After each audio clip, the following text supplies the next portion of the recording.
You want calls for Shia Sunni unity. First, unite your own Shia with one another.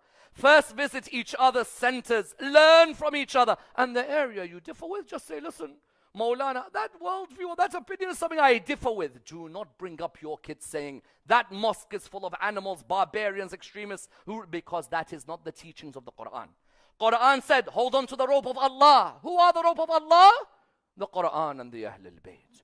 اعتصموا بحبل الله جميعا ولا تفرقوا. I ask all of you, Shirazi, Khamenei, Sistani, whichever of your different groupings that you are, if I were to ask all of you one question, which one man is the one who can solve all this problem, and who all these groups admire, and who all these groups adore, and who all these groups gave sweat and tears for?